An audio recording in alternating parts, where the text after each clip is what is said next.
जय श्री राम एवरीवन। सो आज है वेंसडे। मैं उठती हूँ, रेडी होती हूँ और क्या देखती हूँ, कृष्णा ने बनाई होती है मैकरोनी स्कूल ले जाने के लिए। बहुत टेस्टी बनाता है। और फिर वो पैक करके मैं निकलती हूँ स्कूल के लिए। आज भी बहुत ठंड हो रही होती है और मौसम कुछ ठीक नहीं होता, धूप भी नहीं निकली होती, तो काफ़ी ठंड लग रही होती है। और आज हमें स्कूल जाकर मैम को दिखानी होती है वो एक्टिविटीज़ जो कि हमने प्रिपेयर करी होती है 8 फैब के लिए, जो कि हमारा कंपटीशन ऑर्गेनाइज है 8 फैब को। तो वही सारी एक्टिविटीज़ आज हमें प्रैक्टिकली करके दिखानी होती है, बच्चों को भी समझानी होती है।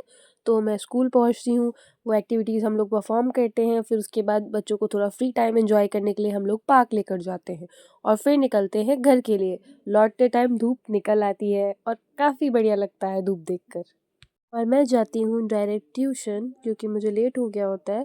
तो मैं ट्यूशन पहुँचती हूँ, अयांश को पढ़ाती हूँ। आज शुभांगी की छुट्टी होती है क्योंकि उनकी मम्मा का कॉल आ गया होता है। और फिर हम इवनिंग में जाते हैं तीनों मिलकर, मैं, कृष्णा, चिंटू, हम तीनों मिलकर जाते हैं कुछ खाने, क्योंकि बहुत दिन से हम साथ में कहीं गए नहीं होते। तो मैं कहती हूँ चलो आज चलते हैं। तो हम जाते हैं पंजाबी का पिज़्ज़ा खाने, जो कि एक वैन में लगाते हैं और बहुत ही ज़्यादा टेस्टी होता है उनका पिज़्ज़ा। तो हम जाते हैं बट वो हमें दिखते ही नहीं है, शायद वेंसडे की वजह से उन्होंने लगा ही नहीं होता है अपना। तो इसलिए हम वापस स्कूटी मोड़ते हैं और फिर हम जाते हैं बिगीज़। यहाँ का भी चीज़ें बहुत टेस्टी होती हैं और ये हैंड वाला हमें बुला रहा होता है, तो मैं कहती हूँ चलो अब यहीं चलते हैं। तो फिर हम बिगीज़ जाते हैं। और ट्यूशन टाइम में जब मैं 12th में थी तो हम लोग बहुत ज़्यादा आया करते थे, कि ट्यूशन पास में ही होती थी, तो जब ट्यूशन से फ्री होते थे तो कुछ ना कुछ खाने आ जाया करते थे। बट जब से स्कूल लाइफ फिनिश हुई है और अपनी टीचिंग लाइफ शुरू हुई है, तो इन चीज़ों के लिए तो बिल्कुल टाइम ही नहीं मिलता, कहीं बाहर जाने का भी ज़्यादा टाइम नहीं मिलता। फिर हम लोग ऑर्डर देते हैं और अपने ऑर्डर आने का वेट कर रहे होते हैं कि भाई कब आएगा।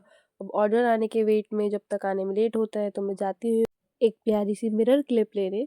तो मैं वो क्लिप लेकर आती हूँ और तब भी हमारा ऑर्डर नहीं आया होता। तो हम बैठकर अपने ऑर्डर का वेट कर रहे होते हैं, कृष्णा फ़ोन चला रहा होता है। फिर आता है फाइनली हमारा ऑर्डर, जो कि हमने ऑर्डर किया होता है red sauce pasta and pizza. So वो हम खाते हैं, काफ़ी टेस्टी होता है पिज़्ज़ा भी और रेड सॉस पास्ता भी। तो हम दोनों चीज़ें खाते हैं और ऐसे अपना डे कंप्लीट करते हैं और खाकर निकलते हैं घर के लिए। जय श्री राम एवरीवन।